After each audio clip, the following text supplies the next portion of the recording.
मग त्याने तो नॅशनल फ्लॅग असा टपोरीसारखा बांधलेला होता. त्याची गर्लफ्रेंड आली, डान्स करत हसत त्यांचं चुंबन चाटी आलिंगन चालू होतं. फक्त महिला यामध्ये दोषी असतील असं तुमचं थेट ओके. नमस्कार, मी अभिजित दराडे, LS मराठीमध्ये तुमचं स्वागत करतो. आज माझ्यासोबत एक असा पाहुणा आहे की ज्याच्या एका स्टँडमुळे संपूर्ण देशभरात गदारोळ माजलेला आहे. कारण भारताने T20 वर्ल्ड कप जिंकला आणि भारताचा स्टार ऑलराऊंडर हार्दिक पांड्या याच्या एका कृतीमुळे संपूर्ण देशभरातून त्याच्यावर टीका होऊ लागली. ही जी हार्दिक पांड्याची जी कृती होती ती बऱ्याचशा क्रिकेट रसिकांच्या नजरेतून सुटली, पण ॲडव्होकेट वाजिद खान अशी एकमेव व्यक्ती होती की ज्यांनी ही हार्दिक पांड्याची कृती हेरली आणि थेट छत्रपती शिवाजीनगर पोलीस स्टेशनमध्ये त्याच्याविरोधात तक्रार अर्ज केला आहे. कारण हार्दिक पांड्याने आपल्या गर्लफ्रेंडसोबत जे अश्लील चाळे मैदानात केले त्याच करत असताना त्याच्या पाठीवर भारताची आन बान शान असणारा तिरंगा होता आणि हार्दिक पांड्याला याचं भान सुद्धा राहिलेलं नव्हतं. वाजिद खान यांचं मी स्वागत करतो आणि त्यांना विचारतो की पांड्याची ही जी कृती आहे ती अतिशय निंदनीय आहे आणि निषेधार्ह आहे. बरोबर. ही तुम्ही कधी पाहिलं आणि कधी त्यांच्या विरोधात तक्रार दिली? पहिली गोष्ट, मी काही जास्त क्रिकेट रसिक नाही आहे, परंतु भारताची शेवटची मॅच होती, सगळे सहकुटुंब आनंदाने बघत होते. T20चा तो सगळ्यात जास्त आनंद प्रत्येकाला असतो. मलाही खूप आनंद होता आणि ते बघत असताना सोबत घरातली लहान मुलं पण ते बघत होते आणि मी ती गोष्ट बघितली की पांड्याचं काहीतरी वेगळं चाललंय, पूर्ण टीमचं वेगळं चाललंय. मग त्याने तो नॅशनल फ्लॅग असा टपोरीसारखा बांधलेला होता. त्याची गर्लफ्रेंड आली, डान्स करत हसत त्यांचं चुंबन चाटी आलिंगन चालू होतं. चला हे कॉमन आपण असं गरीब धरूया. मग त्याने तिला कोपऱ्यात नेली आणि तरी तो नॅशनल फ्लॅग असा त्याच्या पाठीमागे होता, त्याला त्याचं भानच नव्हतं आणि तो गर्लफ्रेंडसोबत असा खाली मस्तपैकी झोपला आहे. त्यांचं इथं बसणं उठणं बसणंही चालू आहे आणि एकमेकांना चुंबन आलिंगन देणं चालू आहे. तर मग मला जाणवलं की हे नॅशनल फ्लॅगचा आदर आणि जो आदर आहे तो विसरला आहे आणि तो अवमान करतो. मग मला ती चुकीची कृती वाटली. तुमचा मुलगा हार्दिक पांड्याचा फॅन आहे? माझा मुलगा स्वतः हार्दिक पांड्याचा फॅन आहे. तो स्वतः बघत होता आणि विशेष म्हणजे डॅडी उनका कैसे गुलू गुलू चल रहा है हे मुलाचे शब्द होते. म्हणजे मुलांच्या मनावर देखील तो कसा इम्पॅक्ट होता आणि देशाचा ध्वज पाठीवर घेऊन हे ते कुठं नाही करतोय. बरं, हार्दिक पांड्याच्या याच्यावर या कृत्यावर गुन्हा दाखल होणं ते पॉसिबल वाटतं तुम्हाला? FIR why not? याच्यापूर्वी BCCIचा लोगो आणि झेंडा, लोगोवरती आणि झेंडा खाली होता, सचिन तेंडुलकरचं ते होतं, त्यावरही बरेच ऑब्जेक्शन होते. दुसरी गोष्ट, एका विशिष्ट धार्मिक नेत्याने फक्त तिरंगाचा जो आहे तो असा नाक पुसलं होतं, त्यावरही ऑब्जेक्शन होतं. पुण्यात एका मॉडेलवर देखील नॅशनल फ्लॅगचा अवमान केला म्हणून प्रकरण दाखल झालं होतं आणि बरेच उदाहरणं त्या ठिकाणी सापडतील. कारण नॅशनल फ्लॅगचा आदर केला गेलाच पाहिजे. नक्की हार्दिक पांड्या सेलिब्रिटी म्हणून फक्त तक्रार अर्ज अजून FIR दाखल? हां, तो सेलिब्रिटी असल्यामुळे त्याला रिलीफ दिला जातोय त्या बाबतीत. आत्तापर्यंत जर एखाद्या दुसऱ्या व्यक्तीने केलं असतं तर त्याला उचलून आणला असता, परंतु तो सेलिब्रिटी असल्यामुळं त्याला रिलीफ दिला जातो. यात पोलिसांची चूक वाटत नाही, पण पोलिसांची मला यामध्ये एक गोष्ट पॉझिटिव्हली वाटली. मी एक सांगतो की माझी कंप्लेंट पोलीस घेऊ शकत नव्हते.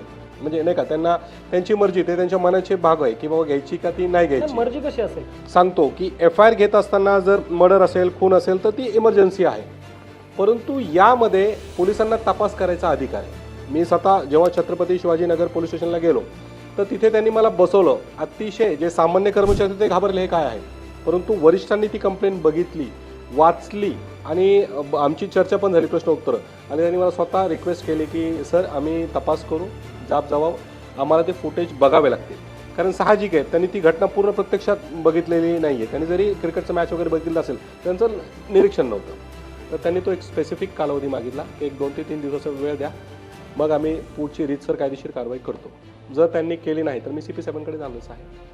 कुठल्या कायद्याच्या अंतर्गत त्याच्यावर गुन्हा दाखल होऊ शकतो? नॅशनल ध्वज 1971 हा जो कायदा आहे त्यामधील सेक्शन 2, तसेच BNSचे आता नवीन कलम. पूर्वी IPC मध्ये 1 आणि 2 होते आणि घटनेमध्ये 51 सबक्लॉज आय थिंक 1 आहे.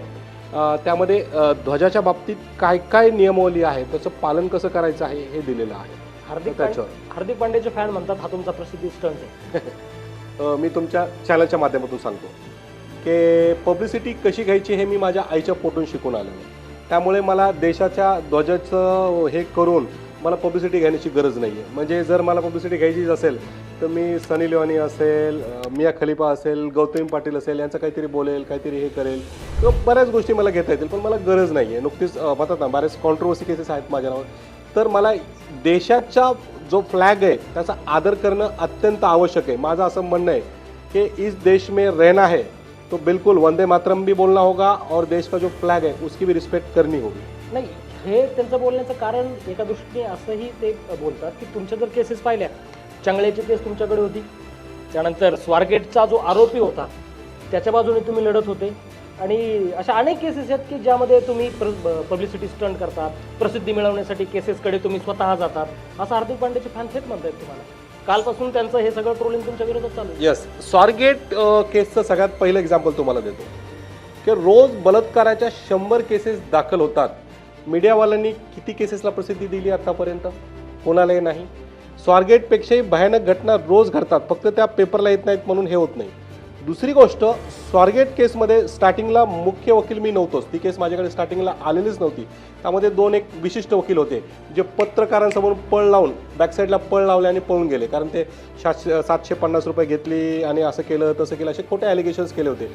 जर असं जरी केलं, त्या वकिलांचं नाव टाकलं किंवा Swargate case in money advocates असं दिलं तरी ते वकिलांची मुलाखत दिसून येईल. सगळ्या पत्रकार बांधवांसमोर उत्तर न देता ते पळून गेलेले होते. नंतर त्या लोक जे बाकीचे दुसरे घरचे वगैरे होते त्यांचे आणि आरोपीला वाटले की नाही, हा वकील आपली केस लढू शकतो, त्यामुळे ती केस माझ्याकडे आली.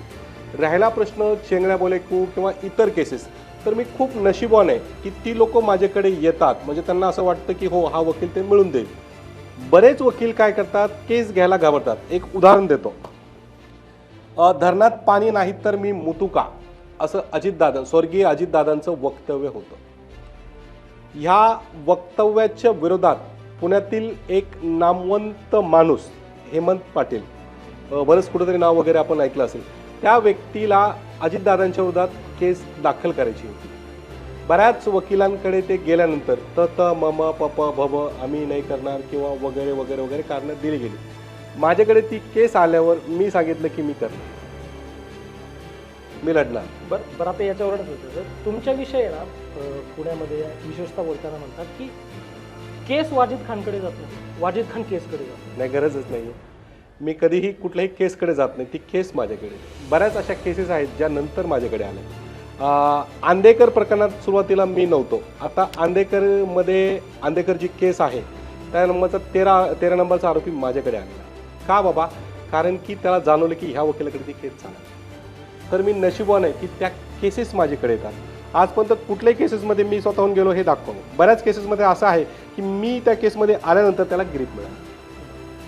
तुम्ही त्या केसेसमध्ये आलो ग्रीपमध्ये ज्यावेळेस कोपर्डीचे जे आरोपी होते, तर त्या आरोपींची केस सुद्धा तुमच्याकडेच होती. आरोपींची नाही, त्यांच्यावर हमला करायची केस. आरोपींवर ज्यांनी हल्ला केला होता त्यांची केस तुमच्याकडे होती, आणि त्याविषयी आता बरीच चर्चा चालू, कारण त्यातलेच एक अमोल खुणे हे मनोज जरांगे पाटील यांच्यावर अनेक आरोप करतात, आणि त्यांचा प्रामुख्याचा आरोप हा आहे की मनोज जरांगे पाटील यांनी उडी मारली आणि तिथून त्यांनी पळ काढला. यस, सत्य काय, सत्य काय? यस, आता तुमचा जो पहिला प्रश्न होता की मी केसकडे जातो, परत उदाहरण देतो की ह्या कोपर्डीच्या आरोपींवर अहिल्यानगर या कोर्टात हमला करण्यात आलेला होता. अतिशय जुनी केस आहे, 2012ची ही केस. त्यावेळेस फेमस सुद्धा नव्हती. 1-2 वर्तमानपत्रात ती किरकोळ बातमी आलेली होती, आणि त्या केसमध्ये देखील मी वकील नव्हतो आणि मी वकील होणार पण नव्हतो. त्यामध्ये हरीश साळवे नावाचे खूप मोठे वकील येणार होते, परंतु काही आर्थिक गणित जमले नाही किंवा काही गोष्टी जमल्या नाहीत, त्यामुळं ती केस माझ्याकडे आली. आणि ती केस माझ्याकडे आली मनोज जरांगे पाटील यांच्यामुळे, ॲडव्होकेट गणेश मस्के यांच्यामुळे. मग मी त्या प्रकरणात आल्यानंतर त्या प्रकरणात परत ग्रीप मिळाली, आणि जे अमोल जे खुणे आहेत ते आज जे आरोप लावतात मला बाकीचं माहीत नाही, परंतु कोपर्डीच्या प्रकरणात जेव्हा त्यांच्यावर हमला झाला, अतिशय पाटलांनी त्यांना पूर्ण सहकार्य मदत केली. पाटील कुठेही पळून गेले नाही. त्यावेळेसचे जे अमोल खुणेचे आरोप आहेत ते सगळे खोटे. नक्की. आता आपण विशेषतः त्या एकाच घटनेपुरतं जर बोलायचं झालं तर अमोल खुणेंचं असं म्हणणं आहे की मनोज जरांगे पाटलांनी त्यांना कुठल्याही प्रकारची मदत केली नाही, त्यांना ते भेटायला आले नाही, ते 2 वर्ष गायब होते. काय तुम्हाला भेटू? येस, पाटील 1.5-2 वर्ष आमच्याच ऑफिसला झोपायचे.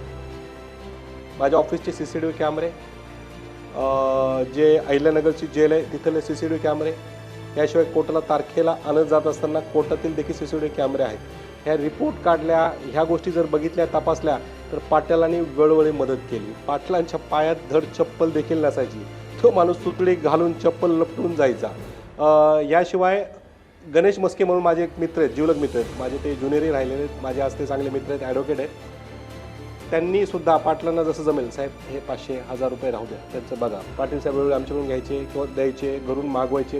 त्या माणसानं स्वतःचं जमीन वगैरे पण विकलेली आहे आणि पाटलांनी त्यांना शेवटपर्यंत सहकार्य केलं म्हणून हे लोक आज बाहेर आहेत. अमोल खुनेंना किती वेळा भेटला? अमोल खुण्याला मी बरेच वेळेस भेटलो. एवढंच कशाला, अमोल खुण्यावर जेव्हा मध्यंतरी गेवराईला हमला झालेला होता किंवा जे काही झालेलं होतं त्यावेळेस मी स्वतः अमोल खुनेंची त्या दवाखान्यात जाऊन भेट घेतली होती, त्याचं सांत्वन केलं होतं, त्याला सांगितलं होतं की काहीही लिगल अडचण आली तर मी मदतीला आहे. आणि आजही मी असं नाही म्हणणार, तो एक मित्र म्हणून त्यावेळेसही चांगला होता, आजही चांगला आहे, परंतु त्याचे आरोप होते. नक्की. त्यावेळेस मनोज जरांगे पाटील त्यांना भेटायला यायचे? हो, पुढे आर्थिक मदत करत होते? बिलकुल करायचे. मी या गोष्टीचा साक्षीदार आहे, माझे मित्र साक्षीदार आहेत आणि बऱ्याच बाबी आहेत. अजून जमीन विकली नाही का त्यांनी जमीन विकलेली आहे. कशासाठी ती? यासाठी? यासाठीच की जेव्हा आर्थिक अडचणी आल्या तेव्हा त्यांनी ते विकलेली आहे. परंतु ती केस कोपर्डीची लढत असताना मी त्यामध्ये 1 रुपयाही घेतलेला नाही आहे. त्या केस मग ते पैसे जे होते ते फक्त जे काही आहेत खर्चणं, जाणं येणं, राहणं, त्याच्या कुटुंबाला मदत करणं यासाठी कुटुंबाला मदत केली. कारण त्यांच्या घरी जे अडचणी असतात, द्या आम्हाला एवढं द्या, तर मग ते द्यायचे. जसं जमीन पाटलांनी त्यांना सहकार्य. पाटलांना कधीपासून ओळखतो? 2012 पूर्वीपासून, पण 12 आपण असं कन्फर्म धरू. काय म्हणजे त्यावेळेस त्यांचं आंदोलनाची दिशा काय होती किंवा त्यांचं टार्गेट सेट होतं की आपल्याला समाजाला एक करायचं किंवा काही आंदोलनं ज्यांनी ठरवलेली होती त्यांच्या डोक्यात होती की नाही? यस, पाटलांना त्यावेळेसपासून म्हणजे जवळपास खेडेगावपासून ते पानिपतपर्यंत सगळे मराठे जोडायचे, एकत्र करायचं असं पाटलांच्या डोक्यात नियोजन होतं. याशिवाय जे मंत्रालय आहे पूर्ण नाही का तिथं जमून घेराव घालून शेण वगैरे फेकून अशा प्रकारचं एक लोकशाही मार्गाने आंदोलन करण्याची एक पद्धत पण त्यांनी ठरवली होती. पण नंतर ते मग उपोषण वगैरे या ठिकाणी सक्रिय झाले. म्हणजे त्यामध्ये ही चर्चा तुमच्या पूर्ण कारण आमचं पाटलांचं खूप पुण्यात असायचे, बसणं व्हायचं, बोलणं व्हायचं. आणि त्यावेळेसपासून म्हणजे अजून एक सांगतो, लोक पाटलं जात करतात असं बघतात. मी जातीने मुसलमान आहे. मी त्यावेळेसपासून पाटलांसोबत इमानदारीने आज सुद्धा आहे आणि ते सुद्धा आज मला तेवढंच प्रेम देतात. त्यांनी मला कधीच दूर लोटलेलं नाही. रिसेंटली कधी भेटले? आता जे MPSCच्या विद्यार्थ्यांचं जे आंदोलन होतं पुण्यातलं त्यावेळेस मी पाटलांसोबतच होतो. फक्त मी काय करतो, कधीही पाटलांचं जे उपोषण वगैरे असेल, स्टेज असेल, तिथे टाळतो. मी पाटलांच्या हायकोर्टातल्या कुठल्याही केसेस लढत नाही. हां, परंतु कुणाला कुणबीमध्ये अडचण आहे, मध्यंतरी उपोषणाच्या वेळेस बीडला मराठीतील पोरांवर ज्या काही खोटे केसेस दाखल करून झाल्या त्यामध्ये मी, माझे मित्र ॲडव्होकेट गणेश मस्के आम्ही सक्रिय असतो. अच्छा, आता ज्या आंदोलनात ज्या केसेस आहेत त्या संदर्भात तुमच्याकडे माहिती आहे? 100% का नाही, काय बऱ्याच गोष्टी आहेत. मॅटर्स आता शासनाने मागे घ्यायचं ठरवलेलं आहे. अजून घेतलेल्या नाहीत ना? हो, ठरवलेलं आहे. त्यामुळे त्यामध्ये सध्या तरी जैसे ते सध्या चालू. बरं, इतके दिवस लागतात का हे केसेस मागे? ह्याला शासन सरकारने जबाबदारी आहे. त्यांनी जर ठरवलं फास्ट ट्रॅक तर होऊ शकतं. मग का नाही करत? त्याचं उत्तर फक्त फडणवीस साहेब देऊ शकतो. मग फक्त आश्वासन देऊन जरांगे पाटलांचं उपोषण संपवून बरोबर असं म्हणता येईल. तसं लिगली केसेस मागे घ्यायला जर आपण एक काळ ठरवला तर अंदाजे किती काळ लागू शकतो? काही नाही, जर सरकारने ठरवलं एका दिवसात सगळ्या केसेस निपटारा होऊ शकतात. एका दिवसात. मग तुम्हाला काय माहिती, सरकारला ते केसेस मागे घ्यायचेच नाही? आता मी वकील आहे, सरकारकडे तर खूप मोठमोठे वकील आहेत, मी तर किरकोळ वकील आहेत. सरकारच्या मनात काय ते मला सांगता येत नाही, परंतु जेवढ्या केसेस आहेत त्या एका दिवसात सुद्धा मागे घेता येऊ शकतात. जरांगे पाटील 2012चे आणि आत्ताचे फरक काय जाणवतो? काही नाही, फक्त शरीराने थोडे जाड झालेले आहेत, परंतु मनाने वागणुकीने तसेच आहेत. फक्त लोकांची गर्दी असल्यामुळे जरा चिडचिड होत असते त्यांची कधी कधी लोकांवर, परंतु माझ्यासोबत तर तसंच आहे. माझ्या म्हणतात ना, त्यांनी मला किंवा त्यांचे काही जुने सहकारी आहेत त्यांना कधीही दूर लागलेलं नाही. तर आता दुसरा प्रश्न करतो. मार्च सुरू आहे, मार्च एंड सुरू आहे आणि पुण्यातली ट्रॅफिक तर तुम्हाला माहिती असेल किती मोठ्या प्रमाणात चालली आणि आता येता सिग्नलवर 1-2 ठिकाणी अडवलेलं पण असेल. बरोबर. काय वसुली सुरू आहे असं काही? मार्च एंडिंगची वसुली सुरू आहे ते तर फेमसच आहे की अशाच्या, आणि एकेका ठिकाणी 10 पोलीसवाले हे करत आहेत. माझ्या रील्समध्ये सुद्धा मी ते चित्रीकरण करून टाकतो. याशिवाय तुमचं वाहन सोडणार नाही, फाईन भरावाच लागेल असं गैरकायदेशीर देखील थांबवलं जातं. नाही, खटला चलन मिळून आपण आपलं वाहन घेऊन जाऊ शकतो, कोर्टात ते भरू शकतो, पण नाही तुम्हाला इथं वाहन ठेवावंच लागेल असं पण चालू आहे. नाही, आता प्रेक्षकांना सुद्धा फार याविषयी जाणून घ्यायचं आहे की असं जर अडवलं एखाद्या पोलिसाने आपल्याला आणि तुम्ही तुमचे जुने चलन भरा अन्यथा आम्ही तुमचं वाहन जप्त करू, अशा पद्धतीने जे बोललं जातं ते कायदेशीर योग्य आहे का? आणि जर असं कोणी बोललं तर त्याला कायदेशीर काय उत्तर द्यायला? असं जर तुम्हाला कोणी अडवलं म्हणजे नाही का तुम्ही हे भराच आणि हे करा तर ते चुकीचं आहे. परंतु त्यांनी जर ऐकलंच नाही तर त्यांच्याशी वाद विवाद घालून व्हिडिओ बनवून त्यांना त्रास देऊ नका.